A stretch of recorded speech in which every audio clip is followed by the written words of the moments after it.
के।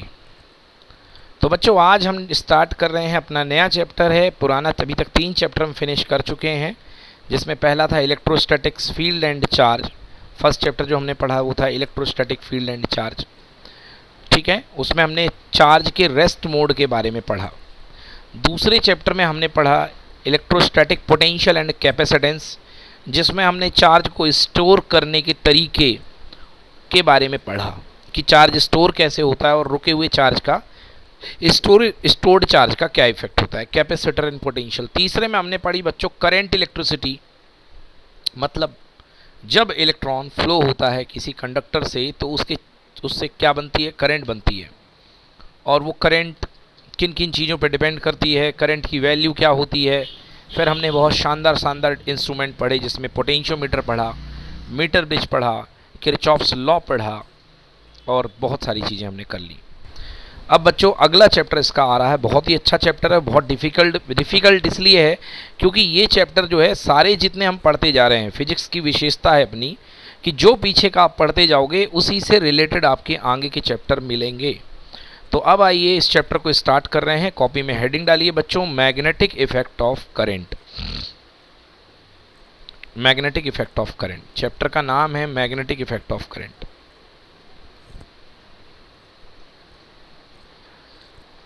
चलिए कुछ याद दिलाता हूं मैं आपको, मैंने क्या आपसे कहा था, मैंने आपको क्या बातें कही थी। मैंने कहा था जब मेरी पहली क्लास थी, मैंने कहा था बच्चों कि चार्ज 3 प्रकार से हो सकता है। या तो चार्ज रेस्ट में होगा, रेस्ट मतलब चार्ज की वेलोसिटी इक्वल टू 0, या तो चार्ज मूव करेगा। अब मूव करने के 2 तरीके हैं, मूव करने के 2 तरीके हैं। अगर चार्ज रेस्ट में होगा बच्चों तो केवल और केवल क्या देगा, ये इलेक्ट्रिक फील्ड, जिसको हम लोग ई वेक्टर से पढ़ते हैं। और अगर चार्ज मूव करेगा तो 2 तरीके हैं कि चार्ज जीरो एक्सेलरेशन के साथ मूव करेगा। जीरो एक्सेलरेशन मतलब यूनिफॉर्म, या तो ये यूनिफॉर्म मूव करेगा मतलब कांस्टेंट स्पीड से मूव करेगा, और या ये एक्सेलरेशन जीरो नहीं होगा मतलब ये नॉन यूनिफॉर्म मूव करेगा। अब चार्ज है, फूल है तो खुशबू तो देगा ही, तो चाहे रुका रहे चाहे मूव करे, इलेक्ट्रिक फील्ड तो हर हाल में आएगा, क्योंकि वो चार्ज का नेचर है, पैदाइश है वो। अब अगर चार्ज यूनिफॉर्मली मूव कर रहा है बच्चों तो मैग्नेटिक फील्ड होगा, अगर चार्ज मूव कर रहा है तो इलेक्ट्रिक फील्ड के साथ मैग्नेटिक फील्ड भी होगा। दोनों केसेस में फ़र्क क्या आ जाएगा, यूनिफॉर्म चार्ज के साथ मूव के साथ वेव नहीं एसोसिएट होगी, मतलब इलेक्ट्रोमैग्नेटिक वेव नहीं बनेगी। बट यदि नॉन यूनिफॉर्म चार्ज मूव करेगा, चार्ज एक्सेलरेट करेगा, जैसे अपनी गाड़ी का आप एक्सेलरेशन दबाते हैं, एक्सेलेटर दबाते हैं तो गाड़ी की स्पीड बढ़ती जाती है, ये। तो अगर चार्ज भी यही स्पीड के साथ, बदलती हुई स्पीड के साथ चलेगा तो चार्ज के साथ इलेक्ट्रिक फील्ड और मैग्नेटिक फील्ड के साथ बनेगी इलेक्ट्रोमैग्नेटिक वेव। ये हमारा 2 चैप्टर के बाद अगला चैप्टर ये पढ़ेंगे। बट फिलहाल अभी हमारा फोकस क्या है, हमारा फोकस है केवल चार्ज की मूवमेंट पर। और अभी आपने पढ़ा था कि जब भी चार्ज मूव करता है तो चार्ज की मूव करने से क्या बनती है, करंट। क्या बनती है, करंट। और चार्ज के मूव करने से करंट बनती है, और उस करंट के कारण बच्चों ये फील्ड प्रोड्यूस होता है जिसको हम बोलते हैं मैग्नेटिक फील्ड। तो करंट कंडक्टर के चारों तरफ एक फील्ड प्रोड्यूस हो जाता है, that is called magnetic field. तो मैं क्या कह रहा हूँ कि करंट कैरिंग कंडक्टर के चारों तरफ एक फील्ड प्रोड्यूस हो जाता है and that field is called magnetic field. तो इसलिए इस चैप्टर का नाम क्या है, इस चैप्टर का नाम देखिए, चैप्टर कहता है कि अगर आपके पास कोई कंडक्टर है, सपोज आपके जेब में कोई तांबे का कॉपर का वायर है, आप उसमें से करंट अगर फ्लो करते हैं, अगर आप उसमें से करंट फ्लो कर देंगे, ये मैंने बहुत बड़ा दिखा दिया, नॉर्मली आपको घर में ऐसा दिखाई देगा। अगर आप उसमें से करंट फ्लो करते हैं तो करंट फ्लो करने के साथ ही कंडक्टर के चारों तरफ एक इनविजिबल फील्ड क्रिएट हो जाता है, जिस फील्ड को हम बोलते हैं मैग्नेटिक फील्ड। तो इलेक्ट्रिक फील्ड तो था ही और एक और फील्ड क्रिएट होगा भैया जिसका नाम है मैग्नेटिक फील्ड। तो इलेक्ट्रिक फील्ड तो जिंदाबाद है ही, मैग्नेटिक फील्ड आ गया। तो कुल मिलाकर के ये नए फील्ड, इसको हम जोड़ के बोलते हैं ईएमएफ, इलेक्ट्रोमैग्नेटिक फील्ड। क्या बोलते हैं, मतलब इलेक्ट्रिक फील्ड भी है और मैग्नेटिक फील्ड भी है, इसलिए हम बोलते हैं इसको ईएमएफ यानी इलेक्ट्रोमैग्नेटिक फील्ड। ये वो ईएमएफ वाला नहीं है जो सेल में काम करते थे, वो स्मॉल ईएमएफ था, small E, that is called electromotive force था वो। और ये है इलेक्ट्रोमैग्नेटिक फील्ड, ये एक सब्जेक्ट के जैसे काम करेगा। जब भी इलेक्ट्रोमैग्नेटिक फील्ड बोला जाए तो आपके मन में पिक्चर बनेगी, कोई कंडक्टर होगा, उसमें से करंट जारी होगी, तो करंट फ्लो हो रही है मतलब चार्ज है तो इलेक्ट्रिक फील्ड है, और चार्ज मोशन में है तो मैग्नेटिक फील्ड है। मतलब चार्ज के मोशन में होने से इलेक्ट्रिक फील्ड भी होता है और मैग्नेटिक फील्ड भी होता है। मैंने यहाँ पर आपको बता दिया बच्चों, इलेक्ट्रिक फील्ड को किससे शो करते हैं, ई से, मैग्नेटिक फील्ड को किससे शो करते हैं, बी से। और ख़ास बात यह बच्चों, दोनों ही वेक्टर क्वांटिटी हैं, तो दोनों के ऊपर तीर लगाने से मत घबराइए, दोनों को तीर लगा दीजिए। तो ये है बच्चों हमारे पास इलेक्ट्रोमैग्नेटिक फील्ड, और हम चैप्टर पढ़ रहे हैं मैग्नेटिक फील्ड ऑफ करंट। अब इलेक्ट्रिक फील्ड को एक किनारे कीजिए, जितना पढ़ना था पढ़ लिया इलेक्ट्रिक फील्ड। अब हमारी नज़र केवल और केवल बी के चश्मे से देखेगी, मतलब हमें जहाँ भी देखना है हमें मैग्नेटिक फील्ड को ही देखना है, हमें इलेक्ट्रिक फील्ड की चर्चा भी नहीं करनी है, हमें केवल बी का चश्मा लगाना है, हमें केवल मैग्नेटिक फील्ड देखना है। तो डेफिनेशन क्या बन रही है, डेफिनेशन ये बन रही है कि जब हम किसी करंट कंडक्टर से करंट फ्लो करते हैं तो इसके चारों तरफ एक फील्ड क्रिएट हो जाता है। क्यों, किसकी वजह से क्रिएट हुआ, करंट की वजह से। तो करंट की वजह से क्रिएट होने वाला ये फील्ड कहलाता है magnetic field of current. So this field is called magnetic field of current. तो ये फील्ड किसने डेवलप किया, करंट ने। तो ये करंट का मैग्नेटिक फील्ड है। अगर आप करंट को जीरो कर देंगे, स्विच ऑफ कर देंगे, यहाँ पर आपने स्विच खोल दिया, ये ऑफ कर दिया, बाहर हटा ली प्लग, तो वैसे ही करंट आपने जीरो कर दिया, आई बराबर जीरो, खटाक से बी बराबर भी क्या हो जाएगा, जीरो। और जैसे ही आप इसको टच करेंगे वैसे ही मैग्नेटिक फील्ड बन जाएगा। एक बात क्लियर हो रही है कि यहाँ पर ये जो मैग्नेटिक फील्ड डेवलप हुआ है ये पूरा का पूरा करंट की वजह से डेवलप हुआ है। That's why the name of the chapter is magnetic field of current. तो मूविंग इलेक्ट्रॉन करंट बनाता है और करंट क्या बनाती है, मैग्नेटिक फील्ड बनाती है। ना इलेक्ट्रॉन मूव करेगा, ना करंट बनेगी और ना मैग्नेटिक फील्ड होगा। तो याद रखिएगा, केवल और केवल मूविंग इलेक्ट्रॉन मैग्नेटिक फील्ड बनाता है, मतलब चलता हुआ इलेक्ट्रॉन। और चलते हुए इलेक्ट्रॉन का दूसरा नाम क्या है, करंट। मतलब करंट ही मैग्नेटिक फील्ड बनाने का काम करती है। बोलो बच्चों, इंट्रोडक्शन समझ में आया चैप्टर का कि नहीं आया? Yes sir. ओके। अब यार ये चित्र आपने कहीं देखा है, ये काम किसने किया था सबसे पहले? एक साइंटिस्ट थे 10th क्लास में, आपको आए होंगे, जिनका नाम था हेनरी क्रिश्चियन ओरस्टेड।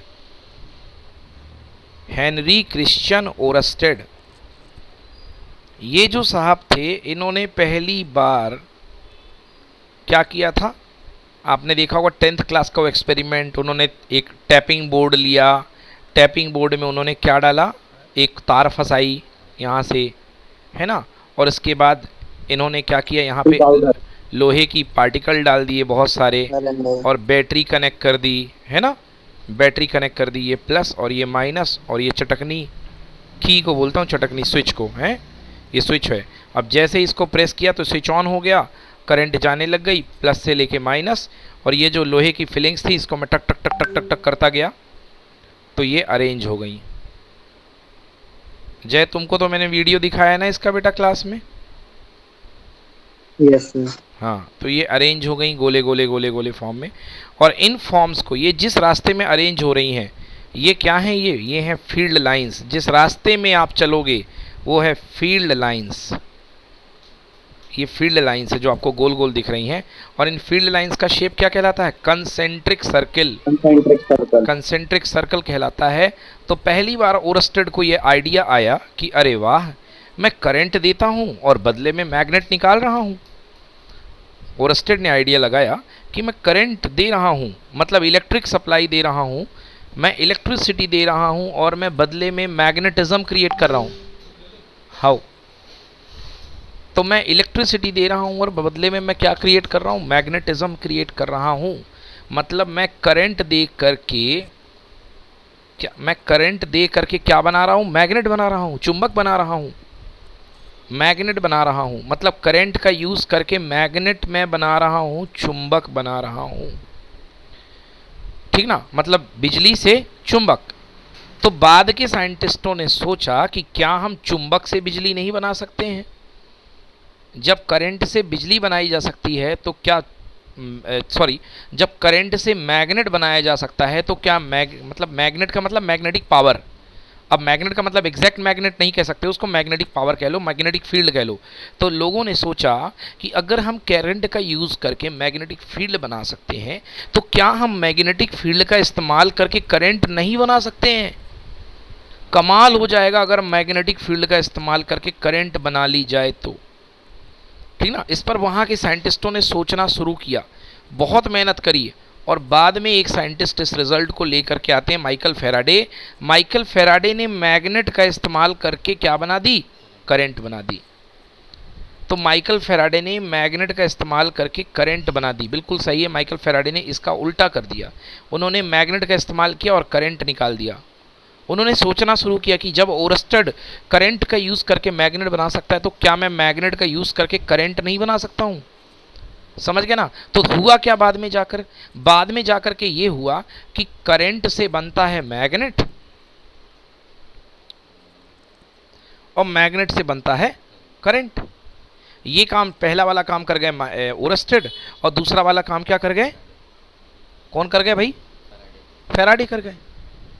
दूसरा वाला काम फैराडे कर गए, है ना। एक से करंट से लेकर के मैग्नेट, मतलब करंट का इस्तेमाल करके क्या कराया? अट्रैक्शन और रिपल्सन कराया, और दूसरा उसने अट्रैक्शन और रिपल्सन का इस्तेमाल करके क्या बना दी? करंट बना दी।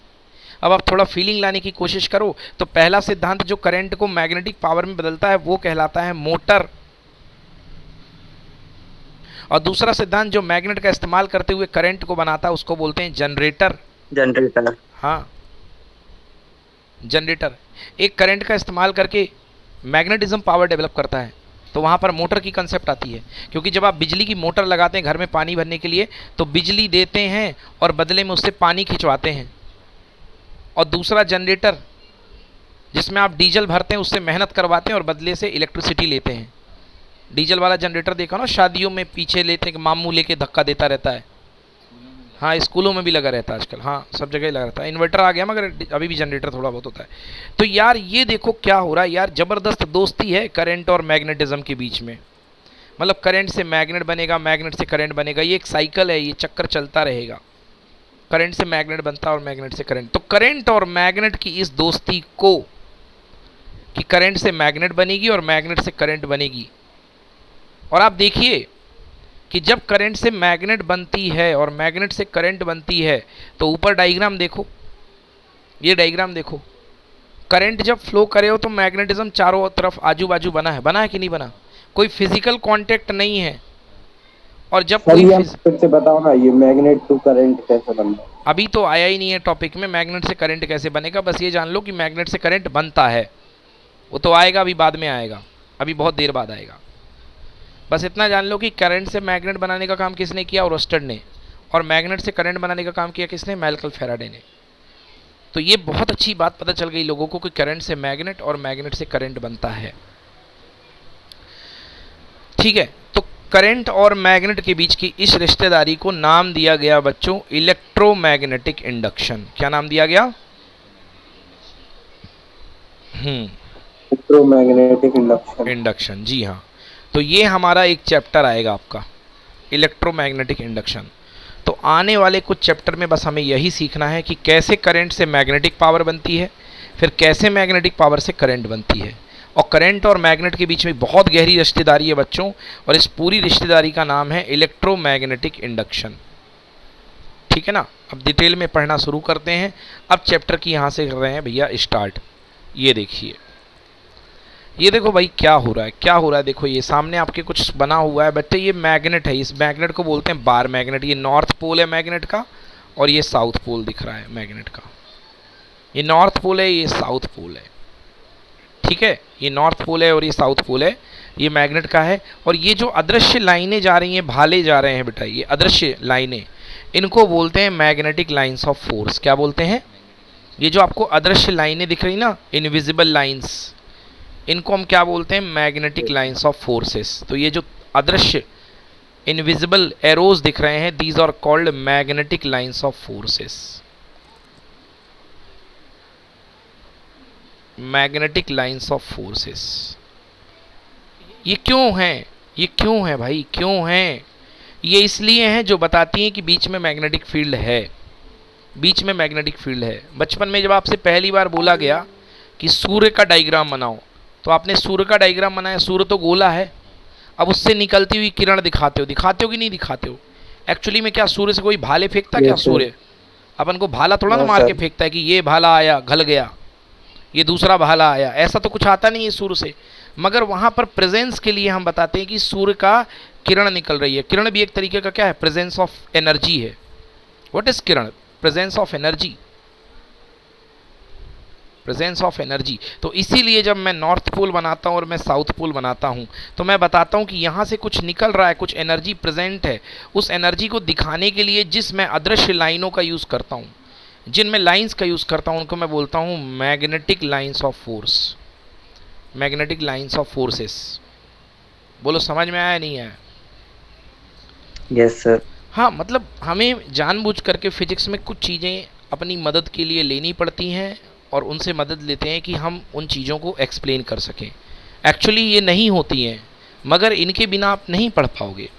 अब सूर्य से कोई किरण निकलती है तो वो वाकई में दिखाई नहीं देती है, बट आप तक कुछ सेंसेशन फील तो होता है कि मुझ तक कुछ पहुंच रहा है, मुझ तक एनर्जी पहुंच रही। तभी तो आप सूर्य में खड़े होते हो तो आपको गर्मी लगती है, क्योंकि कुछ ना कुछ सन से आ रहा होता है, तभी आपको गर्मी लगती है। अब वो कैसे आ रहा है वो सब मैं बाद में बताऊंगा, सन से कैसे आता है, वेव फॉर्म में आता है, बस इतना जान लो कि वेव होता है ना, बस इतना जान लो। अब उसका एक्चुअल रास्ता क्या है वो मैं आपको बाद में बताऊंगा। स्ट्रेट लाइन, एक्चुअल रास्ता जो है वो है स्ट्रेट लाइन, ये भी जान लो। तो सूर्य से जो आता है ना उसको बोलते हैं रेडिएशन। क्या बोलते हैं उसको? Radiation. What is radiation? Radiation मतलब एनर्जी सिग्नल, एनर्जी सिग्नल। ठीक है, चलिए खैर आगे की बात करते हैं। तो ये देख रहे थे हम इस डायग्राम को, इस डायग्राम को बड़े अच्छे से देखिए। नॉर्थ से लेकर के साउथ की तरफ जाने वाली जो लाइंस हैं उनको बोलते हैं मैग्नेटिक लाइंस ऑफ फोर्सेस। तो मैग्नेटिक लाइंस ऑफ फोर्सेस क्या होती हैं? मैग्नेटिक लाइंस ऑफ फोर्सेस वे अदृश्य, वे इनविजिबल लाइंस होती हैं जो कहीं पर मैग्नेटिक फील्ड की प्रेजेंस को बतलाती हैं कि भैया मैग्नेटिक फील्ड वहाँ पर है, मैग्नेटिक फील्ड की प्रेजेंस को बतलाती हैं। ये नॉर्थ से निकलती हैं और साउथ में जाती हैं। और याद रखिएगा, बहुत इंपॉर्टेंट बात बता रहा हूँ बच्चों, की magnetic lines of forces close loop बनाती है। जी हाँ, क्लोज लूप मतलब ये कभी टूटती नहीं है, कभी ख़त्म नहीं होती हैं, ये क्लोज लूप बनाती है। जैसे ये नॉर्थ है, ये साउथ है, तो नॉर्थ से साउथ जाएंगी और उसी छल्ले में घूम करके साउथ से नॉर्थ आएंगी। छल्ला नहीं टूटेगा भैया, समझ गए ना? नॉर्थ से साउथ जाएंगी और उसी छल्ले में जाके साउथ से नॉर्थ जाएंगी। तो कॉपी में लिख लो magnetic lines of forces, magnetic lines of forces forming the close loop. Magnetic in lines का सर इन लाइंस का सर इन्फिनिटी पे क्या होगा? इन्फिनिटी पे क्या होगा, चलो बताता हूँ मैं। वैसे क्या होगा इन्फिनिटी पे, क्या होगा बता देता हूँ मैं। Magnetic lines of forces forming the close loop, forming the close loop. देखो बेटा क्या था, अब जैसे आप इसको तुलना करने की कोशिश कर रहे हो, किसके साथ में? इसकी तुलना करने की आप कोशिश कर रहे हो चार्ज के साथ में। तो बेटा चार्ज में क्या होता था? चार्ज इकलौता एग्जिस्ट करता है, पॉजिटिव चार्ज इकलौता एग्जिस्ट करता है, पॉजिटिव चार्ज इकलौता एग्जिस्ट करता है। इसलिए ये लाइंस इन्फिनिटी पे जाती थी और इन्फिनिटी पे जा करके इन लाइंस की पावर बिल्कुल ख़त्म हो जाती थी और आप कहते थे कि इन्फिनिटी पर इलेक्ट्रिक फील्ड कितना है? 0। ये आप कहा करते थे। मगर बेटा मैं ये क्या है, ये क्या, what is this? This is charge, इकलौता चार्ज। इकलौते को बोलते हैं बेटा फिजिक्स में मोनोपोल। तो what is this? This is called electric monopole. क्या है बेटा ये? Electric monopole.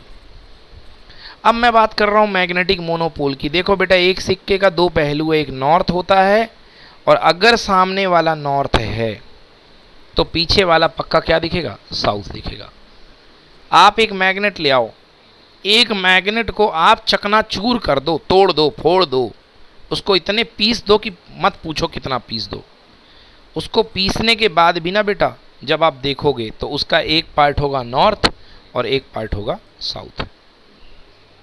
इसका मतलब मैं यहाँ पे ये कहना चाहता हूँ भैया कि मैग्नेटिज्म के केस में कभी मोनोपोल एग्जिस्ट नहीं करता है। इलेक्ट्रिसिटी में अकेला पॉजिटिव अकेला नेगेटिव एग्जिस्ट करता था, मगर मैग्नेटिक के केस में अकेला नॉर्थ या अकेला साउथ एग्जिस्ट नहीं करता है। तो लिखो हेडिंग बादलों के अंदर लिखो, magnetic monopole do not exist.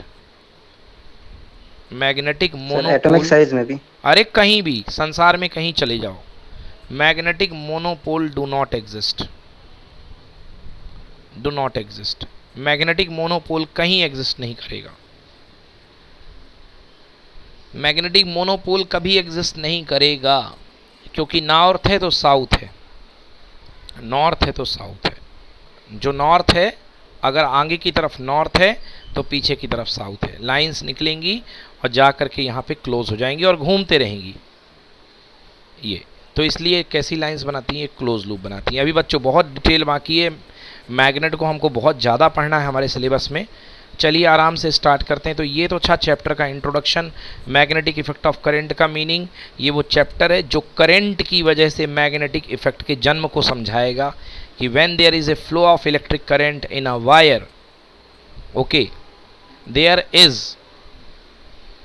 is development of magnetic field around the wire, this creation of magnetic field is called magnetic effect of current। लिखो बच्चों कॉपी में लिखो, when there is some flow of current through any wire, when there is some flow of current through any wire, जब वहाँ पे कभी किसी wire से करंट फ्लो होती है, flow of current through any wire, then there is development of magnetic field across the wire. एक बार रिपीट कर। यस बेटा, एक बार रिपीट कर। when there is flow of electric current through a wire, then there is development of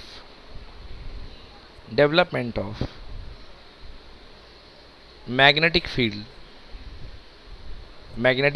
across the wire या surrounding the wire, wire के आसपास। this creation या development और creation जो भी लिखना हो, this creation of magnetic field due to a current carrying conductor, current ले जाने वाले कंडक्टर की वजह से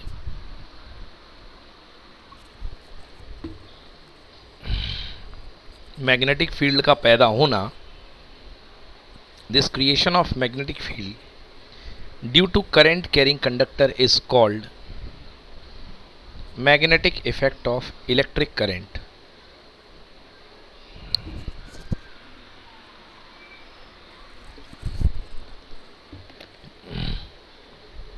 magnetic effect of electric current. बच्चों, magnetic effect of electric current का एक बहुत ही सिंपल और एक बहुत ही शानदार यूज़ है, जिसका नाम है बच्चों इलेक्ट्रिक बेल। आज शायद बंद हो गई हैं, बट पहले चलती थी, क्योंकि आज आ गई है डिजिटल बेल। बट भैया पहले के समय में इलेक्ट्रिक बेल चला करती थी, बहुत शानदार यूज़ हुआ करता था इलेक्ट्रिक बेल का। मैं आपको दिखाता हूँ इलेक्ट्रिक बेल। आपने कहीं पुराने ऑफिस गए हो तो देखे होंगे, इलेक्ट्रिक बेल पुराने समय में लगी रहती थी। सर बोलो। इलेक्ट्रिक बेल मैं आपको दिखाता हूँ, इलेक्ट्रिक बेल ट्र वाली घंटी देखी आप लोगों ने? यस सर, अभी भी लगी हैं। अच्छा, बता रहा है, ये राइट हैंड थंब रूल है जो आपको बताने का प्रयास करेगा कि मैग्नेटिक फील्ड की डायरेक्शन क्या है। ये राइट हैंड थंब रूल है। तो राइट हैंड थंब रूल कहता है कि जिस डायरेक्शन में करंट जा रही है उस डायरेक्शन में अपने अंगूठे को रख लो, या आपने अपना अंगूठा एडजस्ट कर लिया in the direction of current. अब अंगूठे को रखने के बाद उसको पकड़ लो, कोशिश करो अपने हाथ में पेन ले लो और मान लो पेन में डायरेक्शन ऊपर की तरफ जा रही है करंट की, मान लो पेन की नोक ऊपर की तरफ ले लो। अब अंगूठा से ऊपर रख करके पेन को पकड़ो। अब आप ध्यान से देखो आपकी उंगलियां कहां से कहां आ रही हैं, यकीनन पीछे से लेके आगे की ओर आ रही होंगी। तो ये जो पीछे से लेके आगे की ओर आ रही हैं बच्चों, ये है डायरेक्शन ऑफ मैग्नेटिक फील्ड। तो आपका डायरेक्शन ऑफ मैग्नेटिक फील्ड ऐसा बनेगा।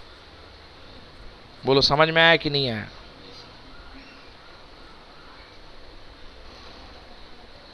हेलो? Yes sir. हाँ, यस। तो देखिए करंट की डायरेक्शन अपवर्ड है, तो आपकी उंगलियां इस तरीके से आएंगी। अब ध्यान से देखिए ये क्या है बेटा, ये है एंटी क्लॉकवाइज। अब आप इसके ऊपर घड़ी फिट करके देखो तो घड़ी में तो 12 यहाँ होता है, 12 के बाद 1 होता है, तो घड़ी की कहाँ से चलेगी, 12 से 1 चलेगी। बट आपका हाथ कहाँ घूम रहा है, 1 से लेके 12। मतलब सीधी सीधी बात है, अगर करंट ऊपर की ओर जाएगी तो फील्ड कैसा सेट होगा, एंटी क्लॉकवाइज। और अगर करंट नीचे की ओर आएगी तो फील्ड कैसा सेट होगा, क्लॉकवाइज। अब आप अपने पेन को नीचे की तरफ कर लो, करंट अंगूठे को नीचे की तरफ कर लो, करो अंगूठा नीचे।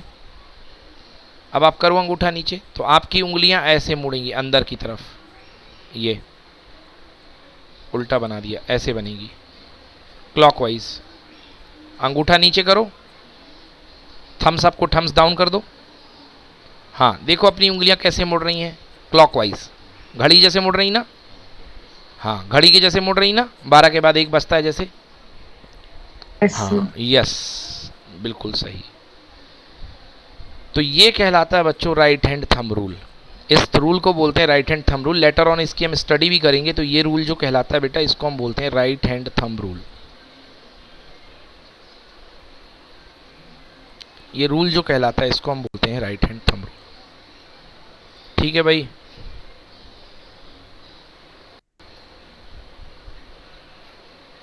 चलिए ये हो गया।